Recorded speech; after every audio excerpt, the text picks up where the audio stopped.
여러분 오늘은 파트 2인데요. 공부를 하신 분들은 아실 겁니다. 파트 2의 마지막 부분에 뭐가 있냐면 시험 문제 한두 문제 정도가 보험, 세제, 세금 부분이 나오는데요. 오늘은 이 세금 부분을 다루지 않을 겁니다. 이유는 뭐냐면 세금 부분은 외워야 될 양이 너무너무 방대합니다. 그러다 보니까 이걸 공부하시려면 정말 많은 걸 외워야 되니까 차라리 이 부분은요 그냥 저는 포기하라고도 말씀드립니다. 차라리 이거 외울 시간에 다른 여지껏 파트 1, 2, 3, 4 다른 부분을 좀 더 학습하시는 게 오히려 합격을 높아진다 이렇게 말씀을 드리는데 간혹 그럼에도 불구하고 완벽하게 공부하고 싶어 하시는 분들이 계세요. 그래서 안내해 드리겠습니다. 여러분 앱에 들어가시면 이 화면이죠. 이 화면 앞에 이제 팝업창 있으니까 그거 누르고 들어오셨잖아요. 근데 이 화면을 들어가신 다음에 밑으로 쭉 내려보시면 일주 집중 코스라는 게 있습니다. 그래서 여기 채팅창 보니까 일주 집중 코스를 많이 추천해 주시는 분도 계시더라고요. 그거 제가 나옵니다. 제가 나오는데 물론 제가 만든 건데 문제는 그 내용 중에 여러분 그 일주 집중 코스라는 거에 전체 보기를 누르시면요. 이게 파트 2라는 게 따로 이렇게 항목이 있습니다. 파트 2를 쭉 내려보시면 이게 세제 부분만 3개 영상이 따로 있어요. 이거는요, 저희가 사실은 이렇게 라이브 방송이 아니라 외부에 가가지고 이제 그래픽도 입히고 해서 잘 촬영해놓은 영상입니다. 하나의 영상당 6분 정도밖에 안 해요. 그러니까 여러분들이 이거를 잘 보시면요. 오히려 제가 볼 때 세제는 이것만 보셔도 공부하는데 크게 무리 없다. 그렇게 말씀을 드리도록 할게요.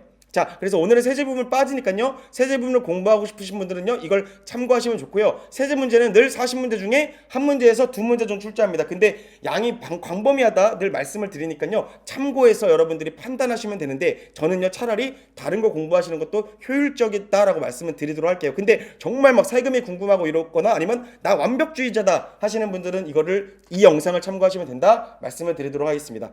파트 2의 첫 번째 문제는 대부분 이런 문제가 출제가 됩니다. 자, 무슨 말이냐? 보험을 감독해야 됩니다. 여러분들이 내시는 보험료는요, 굉장히 많은 돈이죠. 그러다 보니까 보험회사는 사실 자산이 굉장히 많은 회사입니다. 그러니까 문제가 뭐냐면 여러 가지 장기 금융 상품이고 고액의 금전 거래가 발생하죠. 왜냐면 이게 보험금이 굉장히 많이 나갈 거 아닙니까? 그러다 보니까 굉장히 민원도 많은 거죠. 그러니까 뭘 해야 되냐? 감독해야 되겠죠. 그러니까 밑에 보시면 보험업에 대한 감독 사항은 보험 계약 관계자에게 굉장히 중요한 사항이라는 거죠. 그래서 보험회사 또는 보험업 자체를 감독하는데 과연 어떤 감독을 하냐라는 걸 물어봅니다. 오른쪽 보시면 첫 번째, 공시주의라는 게 있습니다. 공시라는 건 뒤에서 자세히 나오겠지만요. 공시가 나오면 어렵게 생각하지 마시고 알린다라고 생각하시면 됩니다. 공시는 알려주는 겁니다. 그러니까 회사가 우리 이렇게 영업했어. 우리 이렇게 자산이나 이렇게 우리 부채가 어떻고 우리가 수익이 어떻게 났어. 우리가 지출이 어땠어. 이런 것들을 볼 수 있는 게 우리가 일반적으로 재무제표라고 그러잖아요. 그리고 영업을 어떻게 했다는 보고서 같은 게 있잖아요. 이런 주요한 정보들을 정기적으로 알려주는 걸 우리가 공시주의, 알린다. 누구에게 알릴까요? 당연히 고객이나 주주나 이런 사람들한테 알려줘야 되겠죠. 이걸 공시주의라고 합니다.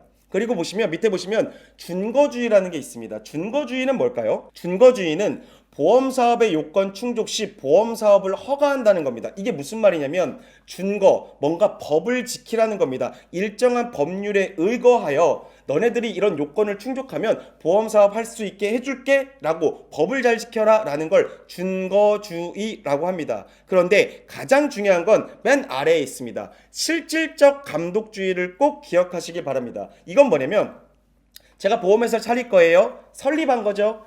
경영하죠. 그리고 보험회사가 예를 들어 제가 망했어요. 해산한 거죠. 이런 보험사업의 모든 과정을 계속적으로 감독하는 걸 실질적 감독주의라고 합니다. 왜 실질적 감독주의가 중요할까? 우리나라가 이걸 쓰고 있기 때문입니다.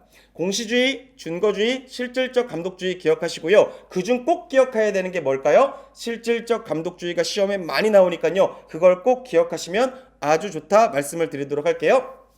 다음 보겠습니다. 보험은 판매한다는 게 모집한다는 거랑 같은 말은 아니라는 걸 알아두시면 좋을 것 같아요. 자, 무슨 말이냐면 보험회사가 있죠. 계약자가 있죠. 사실은요. 이 계약자는 누구에게 계약을 하는 거예요? 보험회사한테 계약하는 거지. 따지고 보면 보험 설계사분한테 계약하는 건 아니라는 거예요. 그러면 보험 모집이라는 건 뭘까요? 보험 계약의 체결을 중개하거나 대리하는 행위를 보험 모집이라고 할 뿐 이거를 판매라고 하진 않는다라는 거죠. 그러니까 보험 설계사분들은 보험을 판매하는 게 아니라 냉정하게 말하면 보험 계약을 중개하거나 대리하는 행위를 한다라고 보시면 됩니다. 그래서 중개하는 사람을 우리가 보험 설계사라 그러고요. 대리하는 사람들을 보험 대리점 사람들이라고 한다라고 보시면 됩니다. 자, 오른쪽 보시면 보험 모집을 할 수 있는 사람을 보험 설계사라고 하죠. 우리 주변에 많이 있으시죠? 훌륭한 분들 많으십니다.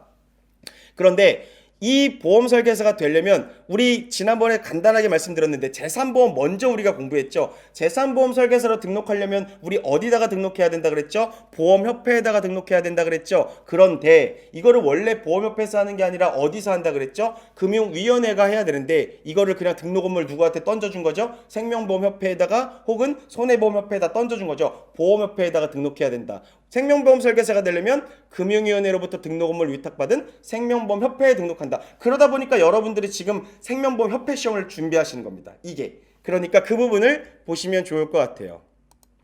자, 보험 설계사분들 볼까요? 아까 제가 중개하는 사람들이라 그랬죠. 보험회사에 소속돼서요 계약 체결을 중개하는 사람인데요. 얼마 전에도 말씀드렸죠. 한 회사에 소속돼서 그 회사 상품만 판매하는 걸 우리가 일사전속주의 제도라고 합니다. 이건 뭐냐면 한 회사에 소속돼서 그 회사 상품만 판매하는 겁니다. 여러분들이 라이프MD가 되시면 하나생명에서 판매하는 상품들을 판매하실 거라는 거죠. 일사전속주의 제도입니다. 그런데 예외가 있습니다. 제가 아는 설계사분들은 자동차 보험도 판매하던데요. 그건 무슨 말이냐면 오른쪽에 있습니다. 이걸 교차 모집 제도라고 합니다. 일사전속주의 제도의 예외 사항입니다. 예외입니다. 다른 회사를 판매할 수 있다는 거죠.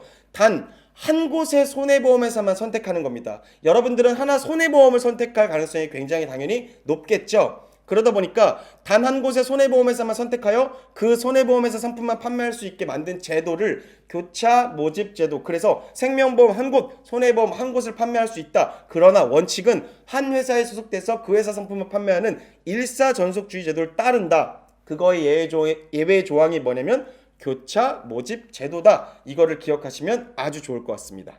자, 다음 보겠습니다. 보험 대리점 얘기를 한번 해볼게요. 보험 대리점은요, 얘기 많이 들으신 적도 있으실 겁니다. 여러 보험회사를 판매하는 곳인데요. 여기는 중개하는 게 아니라 그냥 계약 체결을 대리하는 곳일 뿐입니다. 그러다 보니까 여기는 일사전속주의 제도를 적용받지 않다 보니까 여러 보험회사 상품을 판매할 수 있어요. 자, 그런데 마찬가지로 보험 대리점의 설계사가 되기 위해서도 금융위원회로부터 등록업무를 위탁받은 생명보험협회에 등록을 하셔야 합니다. 그런데 대리점이 개인 대리점이 있고요, 법인 대리점이 있거든요. 좀 따로따로 분류가 되어 있는데 개인 대리점 같은 경우는요, 예를 들어서 A보험회사 상품을 판매하기 위해서 A보험회사에 1억 원 한도의 보증금을 내야 됩니다. 법인 대리점 같은 경우는 3억 원 한도의 보증금을 내셔야 됩니다. 그래서 이 부분이 시험 문제에 가끔 등장하니까 1억과 3억을 기억하시면 되고요. 뒤에 나오니까 한 번만 더 말씀드릴게요. 자, 보험 중개사는 뭘까요? 보험 중개사는 독립적으로 보험 계약의 체결을 중개하는 사람인데요.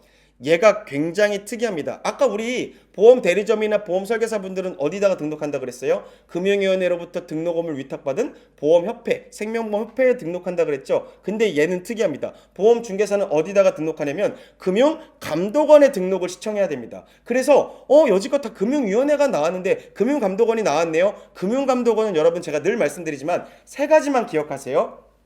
금융감독원에 해당되는 건 세 가지밖에 없습니다. 하나, 보험사기 인지 시스템 기억하자 그랬죠. 우리 보험사기 걸러내는 거. 두 번째, 보험 중개사를 등록하는 데가 금융감독원입니다. 세 번째는 뒤에 나오겠지만 민원을 담당하는 것이 금융감독원이다. 이 세 개만 기억하시고 나머지는 만일 여기에다가 금융위원회를 갖다 꼈으면 당연히 오답이겠죠. 그걸 기억하시면 아주 좋을 것 같습니다. 자, 다음 볼게요. 자, 보험 설계사는 등록 요건을 갖춰야 됩니다. 여러분들을 기준으로 해볼까요? 여러분들은 대부분 신규 등록을 하실 거죠. 신규 처음이신 거죠. 자, 설계사 자격시험 주황색에 있죠. 이걸 합격하셔야 되고요. 그리고 아까도 얘기하셨는데 교육과정 이수 20시간 이상 하셔야 됩니다. 여러분들이 이제 눈으로 아시는 거죠. 이제 대충 많이 들어보신 겁니다. 이걸 하신 다음에요, 맨 밑에 보시면 교육 이수 1년 이내 시험에 합격하거나 시험 합격 1년 이내 교육을 이수해야 된다는 조건이 있습니다. 이건 여러분들이 이제 좀 아신 내용이고, 근데 시험 문제에서는 경력 등록을 가끔 물어봐요. 경력 등록 보험 설계사가 되려면 어떻게 해야 될까? 경력 등록은 말 그대로 뭘까요? 신규가 아니라 과거에 내가 보험업에 종사한 적이 있는 분들인데 그 기준이 등록일로부터 3년 이내입니다. 그러니까 뭐 10년 전에 다닌 건 안 돼요. 3년 이내에 생명보험 관계 업무에 6개월 다녀도 안 되고요. 1년 이상 종사한 분들은요. 시험을 보지 않고 교육을 이수하면 경력 등록이 될 수 있다라고 보시면 좋을 것 같습니다. 그렇게 보고요. 다음 보시면 자 그러면 보험 모집이 가능한 사람들은 누굴까요? 저도 보험회사를 다니고 있기 때문에 보험회사 임직원들은 당연히 보험 모집 가능합니다. 저도 당연히 보험 모집을 해본 적이 있고 보험 모집을 할 수 있습니다. 자 오른쪽 보시면 보험 모집이 근데 불가능한 사람들을 물어보겠죠. 누가 안 될까요 여러분들? 대표이사 안 돼요. 사회이사 안 돼요. 감사 및 감사위원 안 돼요. 사자 들어가는 분은 안 되네요. 대표이사, 사회이사, 감사 및 감사위원, 사자 들어가시는 분들은 보험 모집이 불가능하다. 가끔 물어보니까 이거를 기억하시면 아주 좋을 것 같아요. 다음 볼게요. 자 보겠습니다. 그럼 보험 설계사가 되지 못하는 사람들은 누굴까요?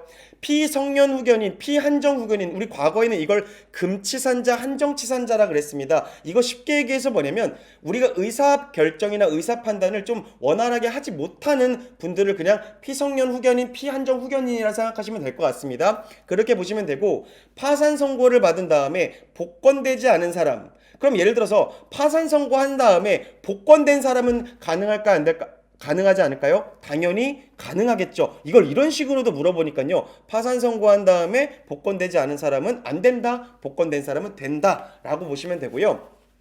벌금 이상의 형을 받은 그 집행이 끝난 지 2년 미경과자도 안 됩니다. 집행유예 선고 그 기간 중에 있는 분들도 안 되고요. 등록이 취소된 다음에 2년 미경과자도 안 되고요. 보험료 유용 후 3년 미경과자도 안 됩니다. 2, 3년 이거 막 다 외우실 필요 없고요. 그냥 피성년 후견인, 피한정 후견인 안 되고요. 파산 선고 받은 다음에 복권되지 않은 사람, 복권된 사람은 된다. 이 정도를 기억하시는 게 조금 더 좋을 것 같다 말씀을 드리도록 할게요. 자, 다음으로 한번 보도록 할까요? 보험 설계사의 등록비 말소인데요. 자, 볼까요, 여러분들? 위촉, 해촉, 등록, 말소.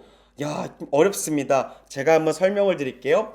여러분, 보험회사와 보험 설계사 간에 계약서를 작성할까요? 하지 않을까요? 여러분들 계약서 작성하셔야 돼요. 나중에 이거 시험 보신 다음에 등록하실 때 계약서 작성하실 건데 문제는 이 계약서를 와서 작성하실까요? 욕쌤빌딩에? 그렇지 않습니다. 당연히 이것도 모바일로 합니다. 그렇게 알아두시면 되고요.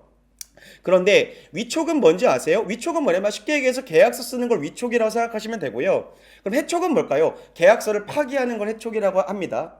근데 등록은 뭘까요? 그러면 위촉을 했는데 우리 등록은 어디다가 한다 그랬죠? 생명보험 협회에다가 등록하는 거라 그랬죠? 계약서를 다 작성한 다음에 보험협회에다가 이분은 이제 라이프 MD가 되실 거예요 라고 등록하는 걸 우리가 등록이라고 합니다. 그럼 말소는 뭐예요? 예를 들어 이분이 이 보험회사를 아예 떠날 겁니다 라고 하는 거를 우리가 말소라고 하는 거죠. 그래서 여기서 중요한 건 뭐냐면 위촉과 해촉은 어디서 진행할까요? 보험회사에서 합니다. 그러니까 서류를 작성했다가 서류를 파기하는 건 보험회사에서 하는 거고요. 이 서류를 가지고 등록하고 이 서류를 가지고 말소시키는 거는 보험협회에서 진행한다라고 보시면 됩니다. 더 중요한 거 말씀드릴까요? 오른쪽 보시면 그럼 보험 설계사가 등록하는 데는 어디다가 등록한다 그랬어요? 제가 보험협회에다가 등록한다 그랬죠? 그런데 문제는 등록을 하실 때 여러분들 절대로 개인이 혼자 등록할 수가 없습니다. 누구를 끼고 해야 되냐면 보험회사를 끼고 등록해야 돼요. 그래서 직접 신청은 불가능하다. 이거를요 굉장히 많이 물어본다 라고 말씀을 드리도록 할게요. 자, 그리고 다음을 보시면 그럼 말소는요? 말소는 보험회사를 통해서 처리를 해요 일반적으로. 근데 이 말소는 본인이 직접 말소할 수 있습니다. 어떻게 해야 될까요? 내가 등록을 어디다 했죠? 생명보험협회에다 했으니까 내가 직접 생명보험협회를 방문하던가 아니면 홈페이지를 통해서도 말소를 할 수 있습니다. 직접 말소 처리 가능하다 기억하시면 되고요. 꼭 방문만인 답은 아니다 라고 말씀을 드릴게요. 근데 밑에 보시면 이 절차를 물어보는데 자, 보험설계사가 해촉을 신청해요. 해촉은 뭐라 그랬죠? 위촉 계약서를 파기하는 거죠. 위촉 계약을 그럼 보험회사 종료하겠죠. 그러면 보험회사가 뭘 해줘요? 말소 신청해 주겠죠. 보험협회에. 그럼 말소 신청 처리가 되면 보험회사 설계사가 다른 보험회사로 등록이 가능한 게 이 말소 절차다라고 보시면 됩니다. 그런데 증빙서류는 뭐가 필요할까요? 해촉증명서 원본 또는 해촉신청서 내용증명 원본, 신분증 같은 게 필요하다. 참고로 알아두시면 될 것 같습니다. 그래서 여기서 중요한 건 뭐냐면 여러분 등록은 본인이 스스로 할 수 없다. 보험회사를 끼고 하지만 말소는 스스로 할 수 있다. 요거를 기억하시는 게 가장 중요한 포인트라고 생각합니다. 다음 볼까요? 보험 대리점을 잠깐 볼게요. 보험 대리점은요 마찬가지입니다. 시험에 합격하시고 20시간 이수를 하셔야 되는데 다 똑같아요, 설계사랑. 근데 밑에 경력 등록, 보험 대리점에 경력 등록을 하는 경우에 아까 우리가 3년에 1년을 종사해야 되잖아요. 얘는 특이합니다. 4년에 2년 종사해야 됩니다. 그래서요 재산보험 설계사, 그냥 보험 설계사 다 3년에 1년인데요. 보험 대리점 경력 등록의 경우는 4년에 2년이다. 1년씩 더해졌네요. 그거를 기억하시면요 어려운 문제를 좀 맞출 수 있을 것 같습니다. 자, 그렇게 말씀드리고요. 오른쪽 보시면 법인 대리점만 보도록 할게요. 법인 대리점이 뭐냐? 연수과정을 이수한 사람이나 관계 업무에 2년 이상 종사한 사람 중 1명 이상이 있어야 되고요.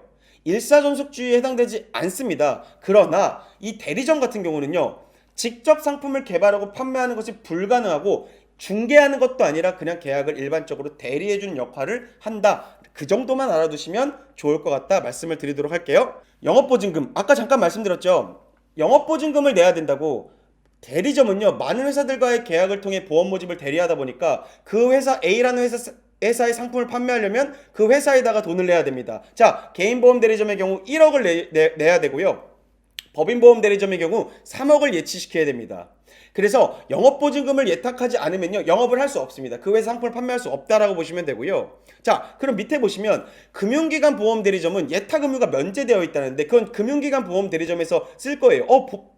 개인 보험 대리점, 법인 보험 대리점 이렇게 많은데 금융기관 보험 대리점은 뭐예요? 여러분, 금융기관 보험 대리점은 뒤에서 자세하게 말씀드리겠지만 우리 어제 배웠던 게 있죠. 방카슈랑스라는 거 제가 잠깐 말씀드렸죠. 뱅크와 은행과 인슈런스, 보험이 합쳐져서 은행에서 보험 파는 걸 우리가 방카슈랑스라고 하거든요. 그걸 금융기관 보험 대리점이라고 생각하시면 됩니다. 이런 곳은요 예탁 의무가 없습니다. 보증금을 낼 필요가 없다 보시면 되고요. 자, 보험중개사 등록은 제가 어디서 한다 그랬죠? 너무너무 기억합니다. 금융감독원이었죠. 절대로 보험협회나 금융위원회가 아니라는 거 너무너무 중요하니까 기억하시면 되고요. 그러면 이 보험중개사분들도요 영업보증금을 내야 되는데 어디다 낼까요? 당연히 금융감독원에 내는데 영업 개시 7일 전까지 금융감독원에 영업보증금을 예탁해야 됩니다. 그래서 맨 밑에 보시면 보험설계사, 보험대리점은 생명보험협회에다가 등록하고 보험중개사는 금융감독원에 등록한다. 요거를 기억하시면 아주 좋다 말씀을 그렇게 드리도록 하겠습니다. 자, 다음으로 보도록 할게요. 금융기관 보험대리점이 이제 나왔네요. 금융기관에서 보험을 판매하는 걸 금융기관 보험대리점이라고 하고요. 쉽게 생각해서 은행, 뱅크와 보험의 인슈런스를 합쳐서 방카슈랑스, 이게 금융기관 보험대리점이다라고 보시면 될 것 같습니다. 자, 그런데 이 금융기관 보험 대리점 방카슈랑스는요 조건이 있습니다. 첫 번째 볼까요? 주황색 박스를. 금융기관 점포 내에 지정된 장소에서만 대면 모집이 가능합니다. 이게 무슨 말이냐면요, 대면으로만 판매할 수 있습니다. 그리고 밖에 나가서 판매할 수 없어요. 밖에 나가면 안 되고 그 자리에서만 판매해야 되고요. 그리고 하나 더, 점포별로요 판매할 수 있는 사람은 2명으로 제한을 둡니다. 자, 밑에 보시면 그런데 인터넷 홈페이지를 이용한 불특정 다수를 대상으로 한 모집은 가능합니다. 희한합니다. 밑에 보시면 통신수단, 전화, 우편, 컴퓨터 통신 등은 이런 거 모집 다 불가능합니다. 무조건 대면으로만 2명밖에 못해요. 근데 희한하게 인터넷 홈페이지를 이용한 불특정 다수의 모집은 가능합니다. 쉽게 얘기해서 전화로도 판매하면 안 되고 우편으로도 판매하면 안 되는데 인터넷 홈페이지를 이용한 판매는 가능하다. 이게 좀 특이한 부분이죠. 이걸 기억하시면 될 것 같고요. 맨 밑에 겸용 여신업자를 제외한 신용카드 업자 모집 가능하다. 신용카드 업자도요 금융기관 보험 대리점이 될 수가 있다라고 보시면 될 것 같습니다. 자, 그리고 영업보증금 있다 그랬나요? 없다 그랬나요? 얘는 개인보험 대리점 1억이었고 법인은 3억이었죠. 근데 얘는 면제다라는 거 꼭 기억하시면 좋을 것 같습니다. 자, 그렇게 보고요. 자, 학습 잘하고 계시죠? 초대박 이벤트 키워드를 공개하도록 하겠습니다. 공부만 해도 이 모든 혜택을 드릴 거예요. 스타벅스 커피 쿠폰 7매와 그리고 카스테라를 받을 수 있는 초대박 이벤트였죠? 어떻게 하면 받을 수 있었죠? 예, 지금 보고 계신 이 쪽집게 강의 학습에 키워드를 찾으시면 되죠. 시험 응시 후 7일까지 이 키워드를 찾으시면 됩니다. 그래서 키워드를 저에게 보내주시면 저희가 커피 쿠폰 3매를 드리고요. 시험 응시 후 7일까지 모의 테스트 1회 합격하시면 2매, 그리고 시험 응시 후 14일까지 모의 테스트 1회 합격하신다면 2매와 카스테라를 더 드리도록 하죠. 혹시나 이게 잘 이해가 안 가시거나 이벤트가 처음 접하신 분들은요, 뭘 보시면 될까요? 저희가 유튜브 채널에 올려드린 이벤트 가이드 부분을 클릭해서 짧게 보시면 더 이해하시기가 편할 것 같습니다. 자, 네 번째 키워드는요, 박입니다. 땡땡땡 박이죠.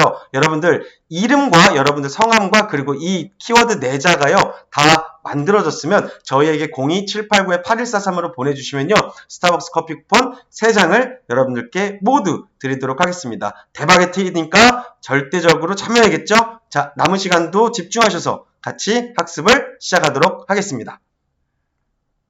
자, 그러면 은행 말고 또 어떤 곳이 금융기관 보험대리점일까요? 투자매매업자, 투자중개업자, 그리고 여러분들 상호저축은행, 한국산업은행, 중소기업은행, 그리고 신용카드업자 된다 그랬죠? 조합 및 농협은행 다 등록이 가능합니다.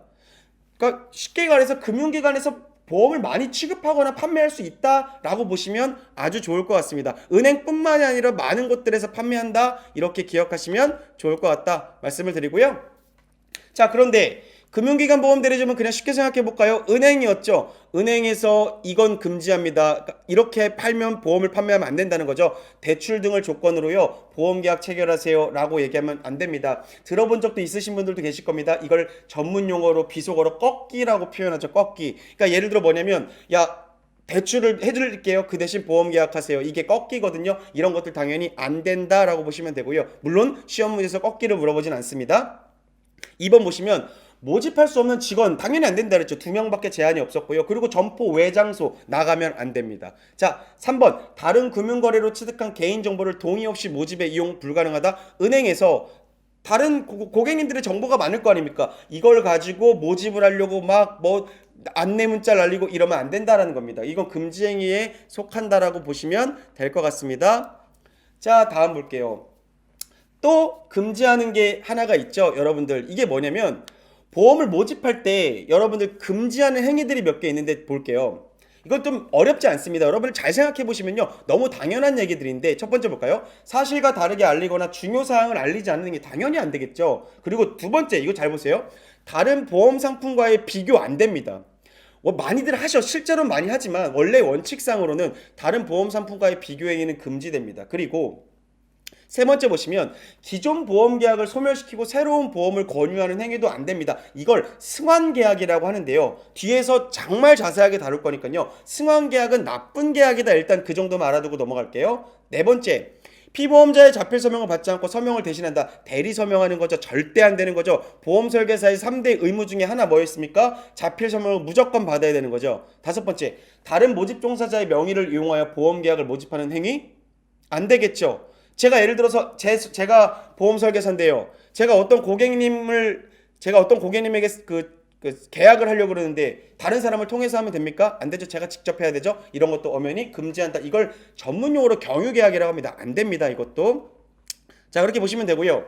자, 보험계약직 금지사항들 있습니다. 맨 밑에 더 볼까요? 여러분, 금품을 주고 보험료를 할인하거나 수수료를 주는 행위 될까 안 될까요? 안 됩니다. 금품을 주면 안 돼요.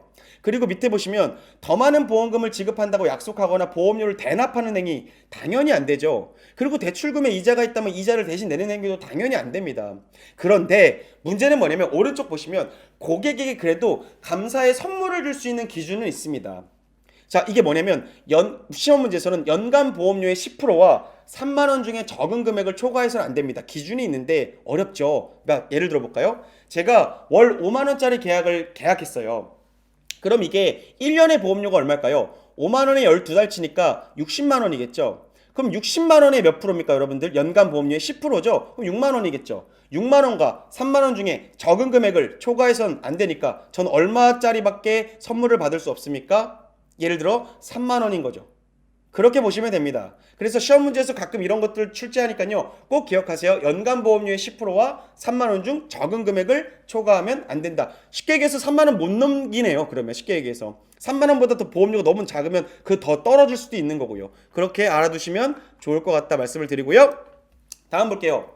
보험 안내 자료입니다. 여러분들 혹시 계약하실 때 아니면 뭐 누군가가 뭐 전단지라 그래서 이 상품 막 이렇게 설계사분들이 주고 가신 적 분명 있으실 거예요. 아니면 받아보신 적 있으실 거고, 그런 것들을 보험 상품에 관해 고객이 볼 수 있는 모든 자료들은 사실 보험 안내 자료입니다. 그런 것도 포함되고요. 본사에서 만드는 팜플렛 이런 것들도 다 보험 안내 자료가 되겠죠. 보험 안내 자료는요, 원칙이 있습니다. 보험회사의 심사를 통해 관리번호가 부여된 후 사용돼야 되겠죠. 그리고 방송이나 홈페이지를 통한 자료 역시도 당연히 포함될 겁니다. 모든 자료들을 얘기하는 거고요. 근데 관련 규정을 위반하면 1,000만 원 이하의 과태료가 부과됩니다. 이것도 뒤에 다시 나오니까요. 조금 볼게요. 자, 근데 이 안내 자료에는요. 필수로 기재해야 될 사항들이 있습니다.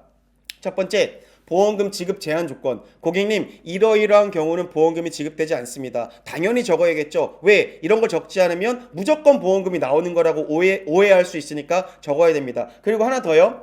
해약 환급금에 관한 사항 당연히 적어야죠. 해약하시면 납입된 보험료보다 더 손해를 볼 수 있습니다. 이런 것들이 분명 안내가 돼야 되고요. 뭐 물론 납입된 보험료보다 더 높을 수도 있습니다. 자, 세 번째, 예금자 보호법에 따른 예금자 보호 관련된 사항 알려줘야겠죠. 예금자 보호 또 한 번 나왔네요. 얼마까지입니까? 원금과 이자를 합쳐 5,000만 원이었죠. 그걸 기억하시면 되고요. 변액보험이나 뭐 이런 퇴직연금 같은 경우는 예금자 보호에서 적용이 빠진다라고 이제 우리가 그것도 같이 봤었죠. 그렇게 보시면 좋을 것 같습니다. 자, 다음 보도록 할게요. 통신수단을 이용한 보험 모집의 경우 전화도 있고 인터넷도 있고 여러 가지가 있을 거 아닙니까? 그런데 일반적으로는 당연히 우편이나 팩스를 통해서 청약서의 자필 설명을 받아야 되는데 문제는 전화를 이용한 모집인 경우는요. 예외가 좀 있는데 녹취를 통해서 자필 설명 의무가 면제가 되는 경우가 있습니다. 다만 조건들이 있긴 하거든요. 그런 것들은 좀 나중에 말씀을 차라리 드리고요. 자필 설명 의무의 면제가 가능한데 문제는 밑에 보시면 보험회사가 그럼 뭘 알려줘야 될 거 아닙니까? 고객에게 보험료는 얼마고요, 보장 범위는 얼마고요, 제급 제한 사유는 얼마고요, 해지한금은 얼마고요, 막 필수로 안내해야 될 사항들이 있을 거 아닙니까? 그런데 계약자가 만일 설명을 거부하는 경우는 어떻게 될까요? 이거는 생략이 가능합니다. 기억할게요. 계약자가 설명을 거부하는 경우는 생략이 가능하다. 이것도 한 번쯤은 알아두시면 되고요. 밑에 우리 전문보험계약자의 계약 같은 경우는 청약철회가 안 된다 그랬죠. 여러분, 청약철회는 보험 증권을 받을 날부터 15일, 그리고 우리가 일반적으로 청약일로부터 30일까지 우리가 홈쇼핑처럼 반품할 수 있다 그랬죠, 보험을. 그런데 청약철회가 안 되는 상품들이 있었죠. 세 개 있었죠. 하나는 뭐였죠? 이거였죠. 전문보험계약자, 국가나 지방자치와 같은 전문보험계약자가 그 청약한 경우는 청약철회가 안 된다. 두 번째 또 뭐가 있었죠? 진단계약, 의사의 진단 같은 계약은 안 됐고, 세 번째 뭐가 있었습니까? 세 번째는 보험계약 기간이 1년 미만인 계약들은 청약철회가 안 된다. 복습한 겁니다. 기억하시면 되고요. 이런 전문보험계약자의 계약은요, 설명 의무 대상에서 제외된다까지도 기억하시면 좋습니다. 자, 잘하셨고요. 다음 보도록 할게요. 다음은 우리 첫 번째 시간에 말씀드렸던 게 한번 나왔네요. 생명보험을 정의한 법은 어딜까요? 우리 정의자 나왔네요. 정의는 다 어디서 합니까? 보험업법에서 합니다. 유일하게 장애인에 대한 정의만 장애인복지법에서 한다. 이걸 기억하시면 아주 쪽집게를 기억하시면 될 것 같고요. 보험설계사가 금지행위를 했을 때 제재사항을 마련하여 처벌을 합니다. 무슨 말이냐면요. 보험설계사가 금지행위하면 당연히 처벌이 있을까요? 없을까요? 있습니다. 그런데 밑에 보시면요. 보험업법은 법이잖아요. 그러다 보니까 어떤 제재를 가하냐면 보험설계사 자격이 없는 무자격, 제가 자격이 없어요. 근데 보험을 판매했네요. 말도 안 되게. 그러면 1년 이하의 징역 또는 1,000만 원 이하의 벌금이 저에게 나옵니다. 크죠? 그리고 특별이익을 제공한다. 특별이익 뭐였습니까? 뭔가 대납을 해주던가 아니면 금품을 주던가 이런 거죠. 이런 거 하면 3년 이하의 징역 또는 3,000만 원 이하의 벌금입니다. 세죠? 사용하지 말아야 할 안내자를 사용하고 설명음을 다하지 못한 경우는 뭘까요? 1,000만 원 이하의 과태료. 우리가 아까 뭐였습니까? 안내자로 다 승인받고 심의받은 걸 잘 써야 되는데 이거를 막 승인받지도 않은 막 거짓말 자료를 막 썼다. 이런 것들 설명음이 다 못했다 하면 1,000만 원 이하의 과태료가 있다라고 보시면 될 것 같습니다. 자, 다음 넘어갈게요. 자, 조금만 더 집중해볼까요? 이제 좀 쉬는 시간이 다가오고 있습니다. 자, 이번에 협정이라는 게 있습니다. 협정 뭘까요? 생명보험 공정 경쟁 질서 유지에 관한 협정. 너무 길어요. 그냥 여러분들 협정만 외우세요. 이 교재에서 이 시험에서요. 협정은 이거밖에 없으니까 그냥 협정만 외우시면 됩니다. 협정에서 뭐라고 하냐면 이거 뭐냐면 각 생명보험회사 간에 체결된 협정입니다. 쉽게 얘기해서 법이라고 하기에는 뭐하고요? 법은 아니고요.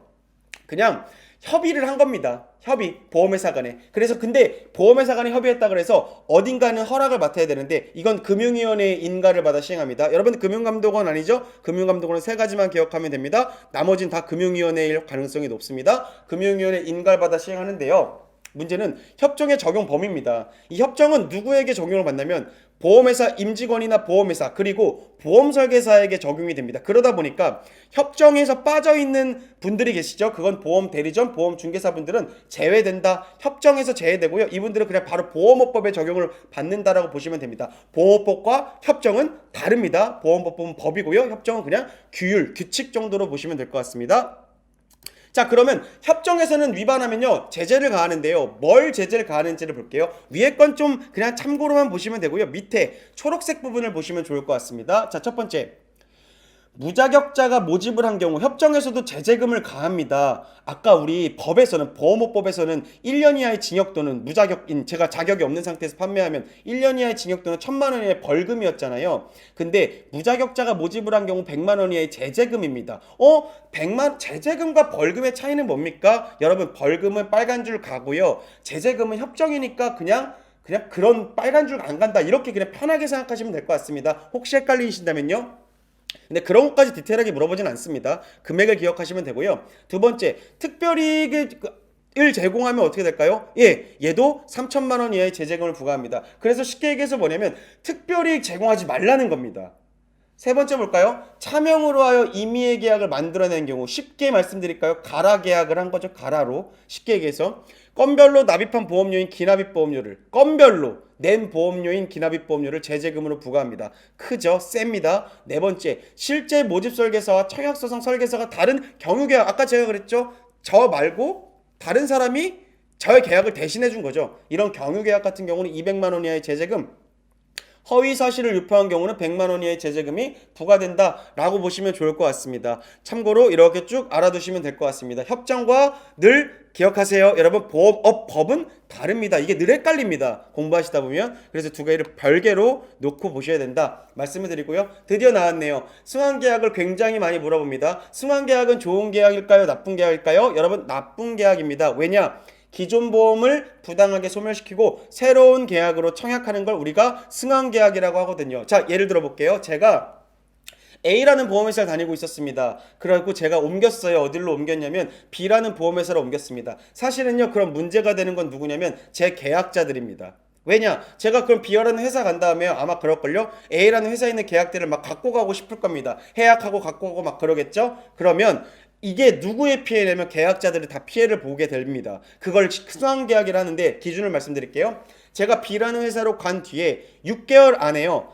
A 회사의 등록이 말소되기 전후 3개월간, 쉽게 얘기해서 6개월 뒤에요. A라는 계약을 3개월간 모집했던, 그러니까 해지가 되거나 실효된 계약을 B라는 회사로 갖고 간 다음에 B라는 회사 6개월 안에 그 계약을 집어넣으면 그 계약은 다 승환계약입니다. 승환계약은 나쁜 계약이라 그랬죠. 그러다 보니까 건별 100만 원의 제재금으로 엄격하게 금지합니다. 건당 100만 원입니다. 10건 갖고 하면 얼마일까요? 1000만 원이겠죠. 굉장히 큰 제재라고 보시면 될 것 같습니다. 그런데 시험 문제에서 뭘 물어볼까요? 모든 걸 승환계약으로 인정하진 않는다. 그러니까 모든 게 승환계약 아니라는 거죠. 예를 들어 볼까요? 제가 A라는 보험회사에 제 보험을 넣었어요. 제 계약을. 근데 B를 회사로 옮긴 다음에 제 보험 그냥 바로 해약하고 B라는 회사에 집어넣습니다. 될까요? 안 될까요? 그건 가능합니다. 왜냐? 본인, 배우자, 직계 좀비속, 직계 좀비속은 위아래입니다. 위아래인 경우 승환계약에서 이건 제외시키겠다. 왜? 채측근들이니까 그건 승환계약에서 제외시키겠다는 건데, 문제는요, 형제 자매의 계약은 승환계약으로 인정한다는 거죠. 이게 정말 시험 문제 많이 나오거든요. 자, 그래서 시험 문제 이렇게 나옵니다. 풀어볼까요? 승환계약에서 제외되는 건수는 몇 건이냐? 이렇게 물어봅니다. 몇 건일까요? 본인 3건, 배우자 3건, 형제 2건, 부모 2건입니다. 여기서 여러분 승환계약에서 제외되는 건 몇 건이에요? 아니요. 승환계약은 몇 건이에요, 여기서? 승환계약 나쁜 계약이랬죠. 우리 형제자매는 갖고 오면 안 된다 그랬죠. 그러면 2건은 승환계약이죠. 제외되는 건 뭐예요? 내 거, 배우자, 부모, 자녀권 갖고 와야 된다 그랬죠. 그럼 8건은 승환계약에서 제외되는 거죠. 그걸 꼭 기억하시면 아주 좋다 말씀을 드리도록 할게요. 다음 볼까요? 우수인증 설계사 제도라는 게 있죠. 여러분, 우수인증 설계사 제도는 말 그대로 우수한 설계사분들한테 뭔가의 혜택을 주는 제도입니다. 그래서 이거 대상은 누구냐면 생명보험 설계사와 전속 개인 대리점에 해당한다라고 보시면 됩니다. 일단은 그렇게 알아두시면 되고요. 그런데 오른쪽 보시면 2008년부터 생명보험협회에서 우수한 설계사에게 주는 제도로 도입이 됐고요. 기준들이 있는데 이 기준들을 알아두시면 좋습니다.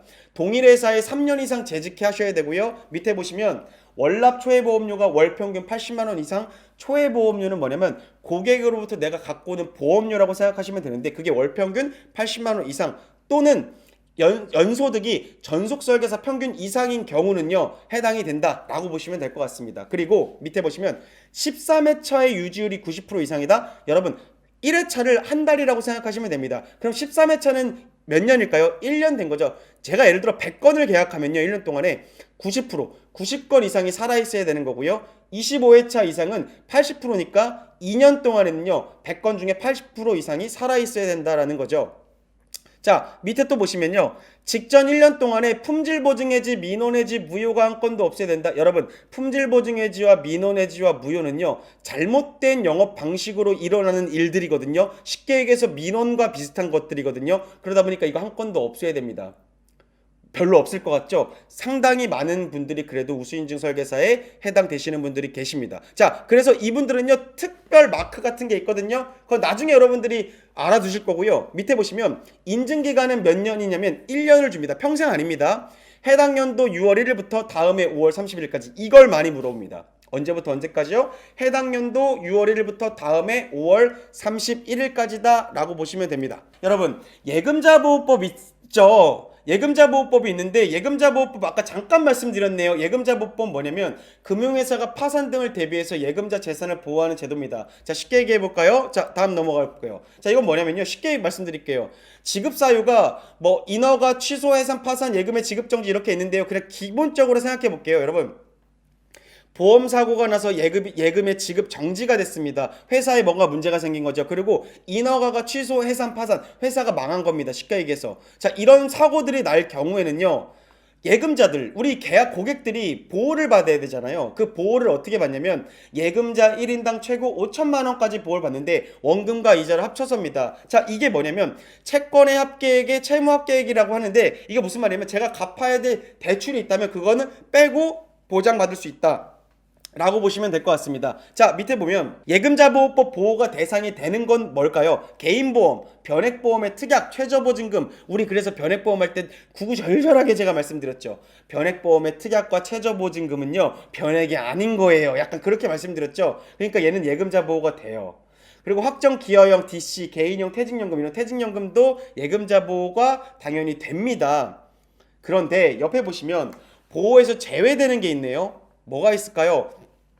법인보험계약 이거는 여러분들 예금자 보호가 안 됩니다. 보증보험계약 안 되고요. 자, 특약 말고 변액보험계약, 주계약, 자동차죠. 이 큰 덩어리는요. 변액보험계약은 보호 제외됩니다. 그리고 재보험도 제외된다. 꼭 보시면 될 것 같습니다. 법인, 보증, 재보험, 변액보험 이런 것들은요. 보호 대상에서 제외된다. 아까 제가 잠깐 말씀 잘못 들었네요. 퇴직연금은 보호가 대상이 되고요. 법인이 안 됐네요. 제가 잠깐 헷갈렸습니다. 법인이 보호 제외된다. 정정해 드릴게요. 그 부분 다시 한번 확인하시면 될 것 같고요. 나왔네요. 금융감독원 한 번 더 나왔죠. 금융감독원 세 가지 한다 그랬습니다. 보험사기 인지 시스템, 구축된 데가 금융감독원, 그리고 보험중개사 등록이 금융감독원, 그리고 마지막 민원을 담당하는 곳인데요. 여러분, 민원을 해결하는 위원회가 뭐냐면 금융분쟁조정위원회라고 보시면 될 것 같습니다. 그래서 이 금융분쟁조정위원회는요 금융 관련된 분쟁의 조정사항 심의 의결하는 기구인데 쉽게 얘기해서 민원을 해결하는 곳이라고 보시면 될 것 같습니다. 근데 이 금융분쟁조정위원회가 어디 있는지 아세요? 금융감독원 내에 있다 라고 보시면 될 것 같습니다.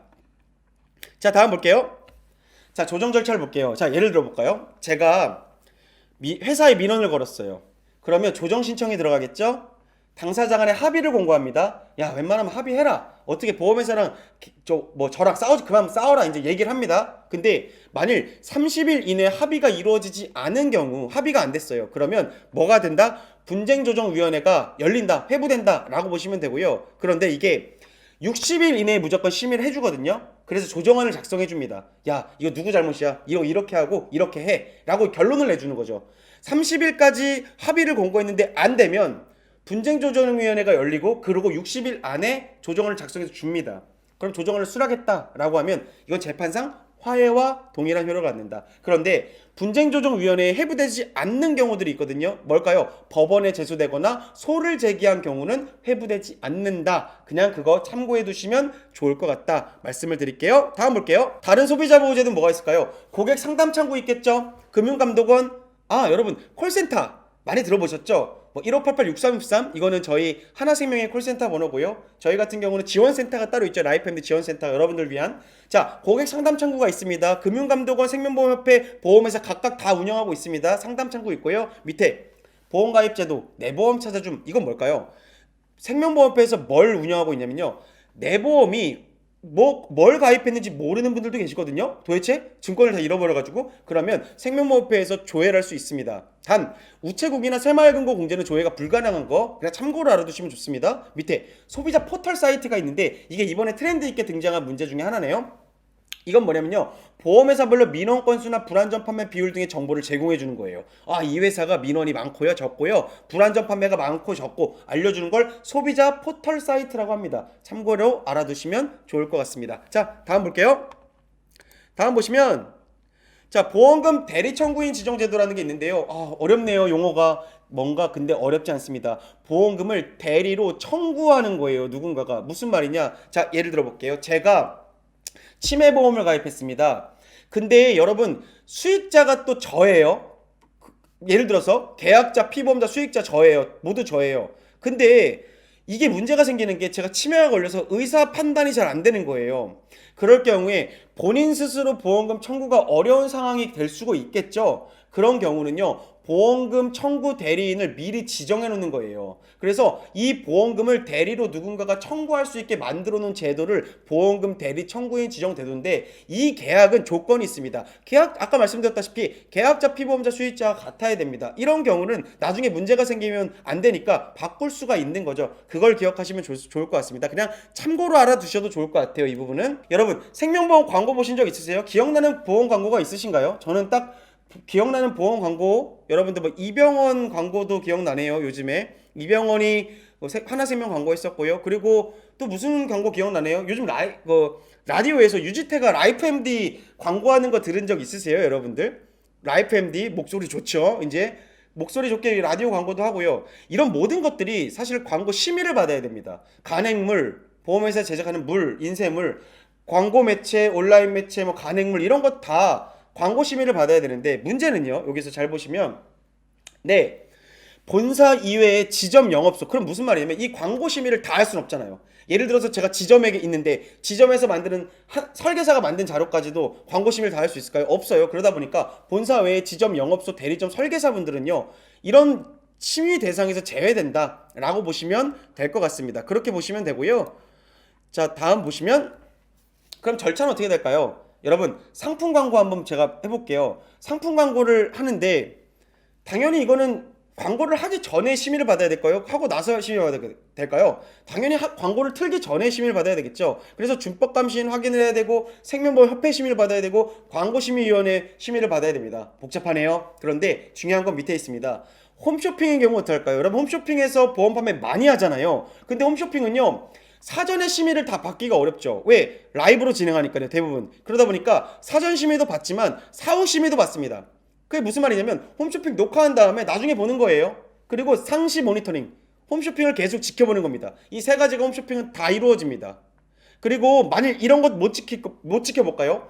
광고심의위원회에 제재가 있는데 만일 제가 보험회사인데 심의를 받지 않고 광고했습니다. 그러면 몇 억일까요? 1억 이하의 제재금을 물어야 됩니다. 크죠? 그럼 준수사항, 금지사항 관련 위반. 너 심의를 받은데 이런 것들은 꼭 준수해야 돼. 준수사항들이 있을 거 아닙니까? 그거 위반하면 5천만 원입니다. 그리고 유효기간이 1년인데요. 1년이 지난 다음에도 계속 광고를 썼어요. 그럼 3천만 원 이하의 제재금입니다. 자, 심의를 받지 않으면 1억, 그리고 규정을 위반하면 5천, 그리고 심의 기간을 위반하면 3천. 요 1억, 5천, 3천을 자주 물어보니까 기억하시면 좋을 것 같습니다. 참고로 알아두세요. 이미지 광고. 이미지 광고는 뭘까요? 상품이 등장하지 않는 겁니다. 상품이 등장하지 않는 거는요. 생명보험협회 심의 대상에서 제외됩니다. 그냥 참고로 알아두시면 좋을 것 같습니다. 뭐 이병헌 광고 이런 것들 생각하시면 되겠네요. 자, 다음 볼게요. 그러면 보험 상품 광고 시 필수 안내 사항들은 뭐가 있을까요? 기존 계약을 해지한 다음 다른 계약 체결하시면요, 인수 거절, 보험료 인상, 보장 내용이 달라질 수 있다는 내용 당연히 적어야겠죠. 그리고 변액보험의 경우 자산운용 성과에 따라 매일 변동한다 그랬죠. 보험금이 변동할 수 있다는 내용 적어야 됩니다. 보험금, 보험료, 해약환급 예시 당연히 적어야겠죠. 그런데 오른쪽 보시면 이런 상품을 광고할 때 금지하는 행위들이 있습니다. 자, 예를 들어볼까요? 제한 없이 보험금 수령이 가능한 것처럼 무조건 드립니다. 이런 거 안 됩니다. 무조건 드립니다. 이렇게 하게 하는 행위 안 되고요. 밑에 보시면 보험료를 일할 표시하거나, 이게 무슨 말이냐면, 여러분 제가 한 달에 100만 원짜리예요. 그럼 30일이잖아요. 그러면 하루에는 얼마예요? 3만 원인 거죠. 정확히는 3만 원 넘겠지만 3만 원인 거죠. 보험료를 하루치로 표시하면 안 됩니다. 하루 얼마 이렇게 표현하면 안 됩니다. 그래서 이런 것들을 저렴해 보이게 하는 행위도 금지되는 거고요. 세 번째 보시면 고액보험금 수령 사례 소개하여서 보험금을 많이 지급받는 것으로 오인하게 하는 행위 안 됩니다. 뭐 누구가 뭐 이렇게 다쳤는데 뭐 1억 나왔습니다. 이런 거 안 됩니다. 그리고 갱신 상품의 경우 갱신 시 보험료가 인상될 수 있음을 충분히 고지하지 않는 행위도 안 됩니다. 이런 것들은 다 금지되니까요. 참고로 여러분들 알아두시면 아주 좋을 것 같다. 말씀을 그렇게 드리도록 하겠습니다. 자, 공시 나왔네요. 공시는 뭐라 그랬습니까? 알린다라 그랬죠. 기업의 재무사항이나 영업실적 등을 외부에 알리는 걸 우리가 공시라 그러죠. 보험은 뭘 알릴까요? 보험회사는요, 경영공시라고 상품공시랍니다. 경영공시는 뭘까요? 당연히 보험회사를 운용하면서요, 경영 전반에 걸친 모든 정보를 제공하는 걸 우리가 경영공시라고 하겠죠. 상품공시는 뭐예요? 상품 정보를 제공하는 걸 상품공시라고 하겠죠.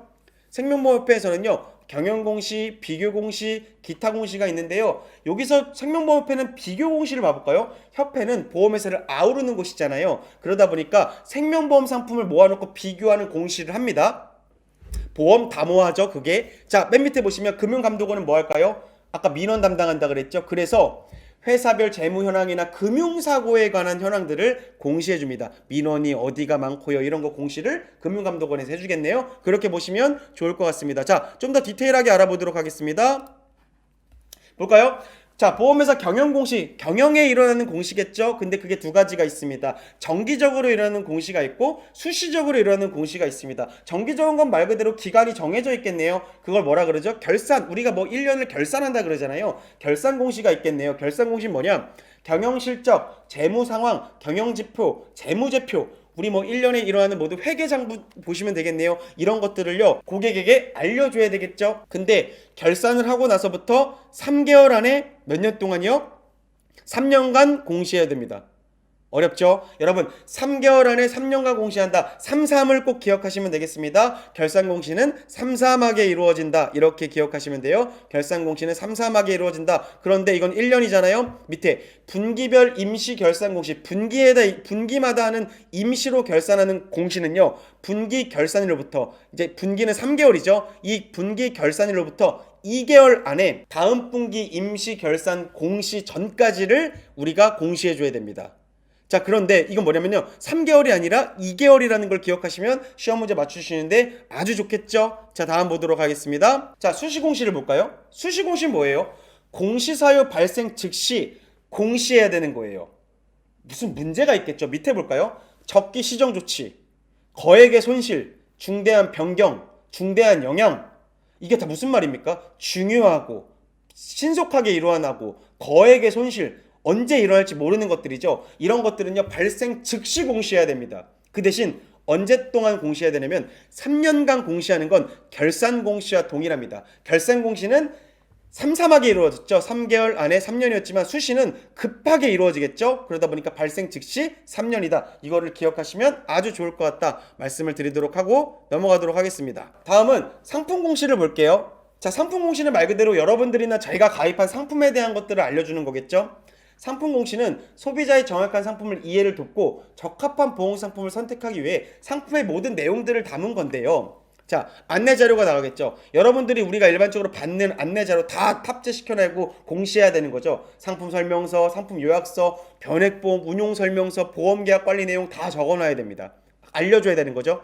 상품 공시실, 보험 상품 관련 자료 다 알려줘야 되고요. 가격 공시실, 소비자가 직접 가입 설계 및 보험료 조회할 수 있게 다 알려줘야 된다. 그냥 참고로만 알아두시면 될 것 같습니다. 이 부분은 그렇게 보시면 될 것 같고요. 기타 공시는 불안전 판매 비율이나 보험금 청구 지급 관련 소송, 뭐 민원 건수 이런 거 있다고 그냥 간단하게 알아두시면 될 것 같고요. 그렇게 중요하진 않습니다. 그리고 조금 보시면 좋을 게 보험 담보화라는 걸 여러분들 기억하시면 좋을 것 같습니다.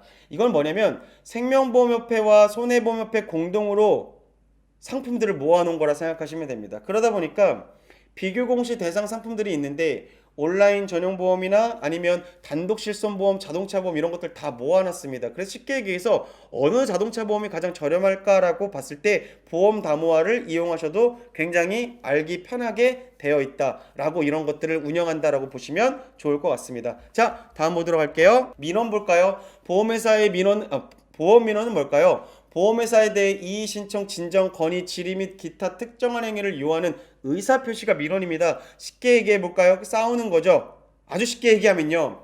이의를 제기하는 거죠. 보험회사가 계약에 따른 의무를 이행하지 않았습니다. 뭐 관리가 잘 안 돼요. 이런 것들 다 의의를 제기하는 거죠. 이런 것들을 우리가 일반적으로 뭐라 그러냐면 민원이라 그러죠. 자, 민원 볼까요? 금융민원은 뭘까요? 그럼 여러분. 금융민원은요, 금융업무 관련 이의신청 및 진정사항을 요청하는 거고요. 이 금융민원은 보험회사만 있는 게 아니라 은행, 증권회사, 보험회사 중에 모든 것들 민원을 다 금융민원이라 하는데 문제는요, 이 금융민원 중에 가장 비중을 많이 차지하는 곳은 어딜까요? 애석하게 보험회사입니다. 근데 이게 애석한 일이 아닐 수 있는 게 이유는 명확합니다. 왜냐면 어떠한 사고로 인하여 큰 보험금이 지급되다 보니까 민원의 소지가 가장 큰 게 사실 보험 상품이죠. 그러다 보니까 보험회사가 가장 민원의 비중이 크다라고 보시면 될 것 같습니다. 다음 보시면요.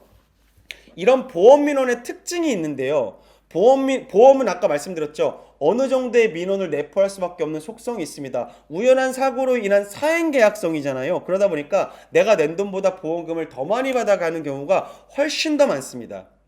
자, 사행성 계약이라고 제가 말씀드렸고요. 그리고 세 번째, 보험사와 계약자를 연결하는 판매 채널에 의한 불안전 판매가 일어날 가능성이 큽니다. 왜냐? 보험회사와 계약자가 1대1로 계약하는 게 사실 아니라 중간에 누가 판매책, 보험 중개사나 보험 대리점 분들이 계시니까 이게 불안전 판매가 일어날 경우들이 종종 발생한다는 거죠. 자, 그리고 밑에 보시면 악성 민원인에 의해 남용될 소지가 크겠죠. 그러다 보니 보험 민원 건수의 절대치는 쉽게 줄어들지 않고 민원은 증가하고 있습니다. 민원의 요소가 보험 상품, 보험 산업에 어느 정도 잠재되어 있기 때문이다 라고 보시면 좋을 것 같습니다. 보험 민원의 유형에는 뭐가 있을까요? 불안전 판매에 따른 보험 모집 민원이 있겠죠. 이거 뭐예요? 중간에서 판매하는 보험 설계사분들이나 보험 대리점분들이 불안전 판매 세 가지 의무를 정확하게 이행하지 않았네요. 자필 서명을 받지 않던가, 청약서 부본을 갖다 주지 않거나, 약관을 전달하거나 설명하지 않고, 쉽게 얘기해서 상품을 제대로 설명하거나 그런 이행들을 하지 않은 거죠. 이런 경우는요, 불안전 판매라고 합니다. 이런 민원들이 많죠. 밑에 보험금 산정 및 지급 민원들이 많은데, 과거에는 보험금 산정 및 지급 민원이 가장 많았는데 역전했습니다. 이제는 뭐가 가장 많냐면 불안전 판매에 따른 보험 모집 민원이 가장 많다라고 보시면 좋을 것 같습니다. 자, 오른쪽 볼까요? 금융회사 민원 분쟁이 발생하면요, 해당 금융회사에 직접 민원을 제기하겠죠. 예를 들어 A라는 보험회사가 마음에 안 들면 A라는 보험회사에 민원을 제기하겠죠. 또는요, 굳이 보험회사에 제기하지 않고요, 금융감독원이나 한국소비자보호원에다가 제기하는 경우들도 있습니다. 그런데 밑에 볼까요? 노란색 박스 볼까요? 여러분, 일반적으로 A라는 보험회사에 직접적으로 제가 민원 제기하는 게 많을까요? 아니면 금감원, 금융감독원에 직접 접수하는 게 많을까요? 여러분, 대다수의 보험 민원은 금융감독원에 접수하는 경우들이 더 많습니다. 요거를 기억하시면 아주 좋을 것 같다. 말씀을 그렇게 좀 드리도록 할게요. 자, 다음 보시면, 자, 금융감독원에 직접 민원을 제기한 경우 당연히 있겠죠. 그리고 직접 민원 제기할 수밖에 없나요? 직접 방문밖에 안 돼요? 아니에요. 우편이나 팩스나 인터넷도 다 가능합니다. 그래서 시험 문제에서 어떻게 나오냐면요, 민원을 제기하려면 금융감독원에 직접 방문해야 된다. 직접 방문하는 것밖에 없다. 이렇게 나왔는데 아니겠죠? 우편, 팩스, 인터넷 다 됩니다. 그리고 밑에 볼까요? 금융감독원 직접평가 대상이라는 게 있는데, 보험업권 내 민원 건수와 영업 규모 비중이 모두 1% 이상인 회사, 민원 건수가 1% 이상이면요, 굉장히 많은 거거든요. 이거는요, 금융감독원에서 직접 평가 대상으로 찍어놓고 관리하겠다. 이렇게 보시면 될 것 같습니다. 그래서 이걸 등급을 나누는데요. 5등급으로 나눕니다. 우수, 양호, 보통, 미흡, 취약으로 나누고요. 평가 주기는 연 1회입니다. 그래서요. 여기 1% 이상 대상인 회사는요. 직접 평가 대상에 들어가니까요. 좋을까요? 좋지 않을까요? 굉장히 좋지 않겠죠. 그러니까 민원을 줄이기 위해 회사들도 많이 노력을 하고 있고 앞으로도 할 거다. 그런 부분들을 말씀을 좀 드리도록 하겠습니다. 자, 이것만 보고 마무리하겠습니다. 제가 몇 번을 말씀드렸던 부분인데요. 자, 볼까요? 청약철회, 취소, 무효, 소멸, 해지. 이제 저희가 파트 1, 2, 3, 4를 라이브로 다 진행했고요. 혹시나 VOD 다 못 보신 분들은요, 쭉 보시면요, 이게 왜 제가 이거를 강조하는지 이해가 가실 겁니다. 11월달, 12월달 라이브를 많이 진행했는데요. 11월달, 11월달, 12월달 분들이 사실은 이 학습을 하면서 가장 헷갈려 하시는 부분들이 이거였거든요. 청약철회가 뭐고, 취소가 뭐고, 무효가 뭐고, 소멸이 뭐고, 해지가 뭐고, 이걸 되게 궁금해 하세요. 왜? 헷갈려 하시는 거죠. 볼까요? 청약철회 배웠으니까 다시 한번 확인해 볼게요. 청약철회는 홈쇼핑의 반품입니다. 보험을 되돌리는 거죠. 증권을 받으려부터 며칠이었죠? 15일입니다. 청약일로부터 며칠이었죠? 30일 이내 반품할 수 있습니다.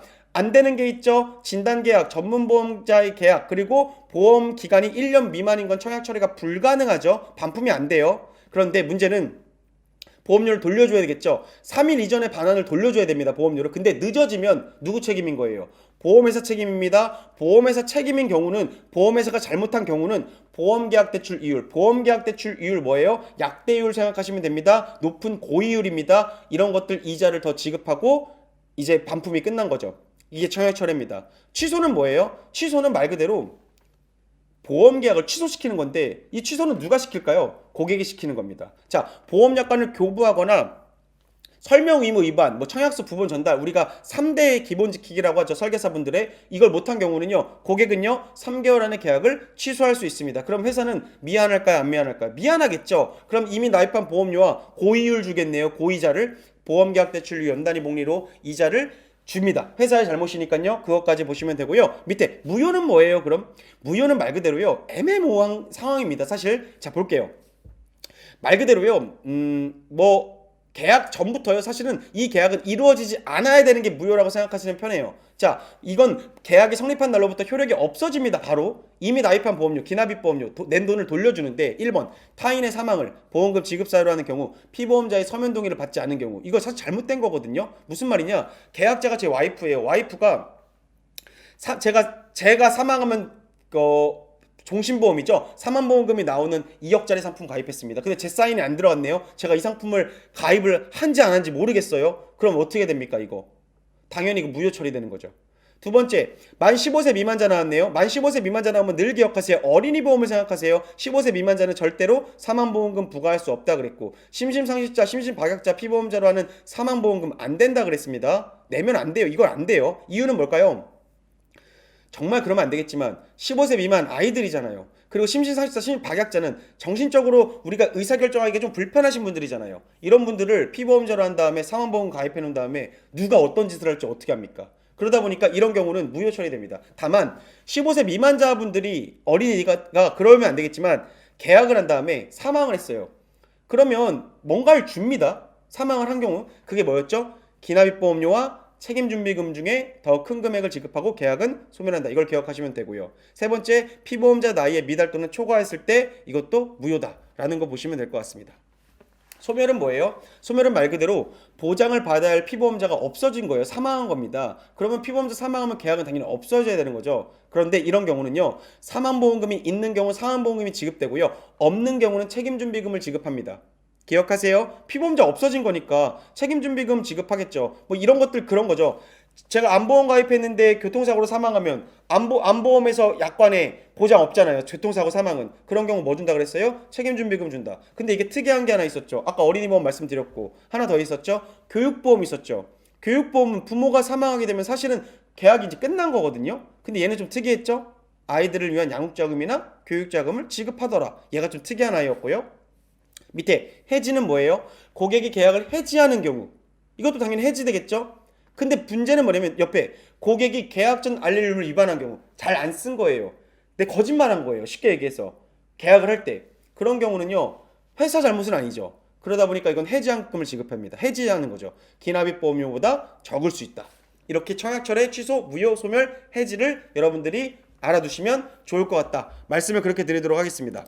여러분, 늘 여러분들의 합격을 응원하고 도와드리는 역할을 합니다. 그러다 보니 여러분들께 어떻게 하면 도와드릴 수 있느냐를 늘 고민합니다. 그러다 나온 게 쪽집게 강의입니다. 쪽집게 강의를 듣고요. 늘 말씀드리죠. 모의 테스트를 여러분들께서 보신다면 분명히 합격하는 데는 문제 없다. 저는 그렇게 제 스스로는 자신감을 갖고 있습니다. 여러분들의 합격을 늘 응원하고요.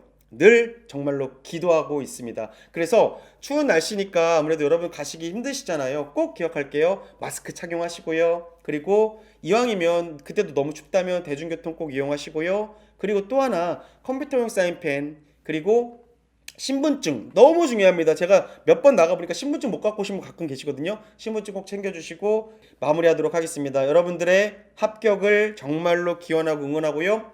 다시 한 번 말씀드리지만 늘 건강 조심하시고요. 다음 교육과정에 여러분들을 찾아뵙도록 하겠습니다. 늘 건강하시고요. 다음 시간에 또 뵙도록 하겠습니다. 자, 이것으로 쪽집게 특강 마무리하고요. 편안한 밤 되시고 오늘은 공부하고 주무시는 거 잊지 마시고요. 화이팅입니다. 화이팅!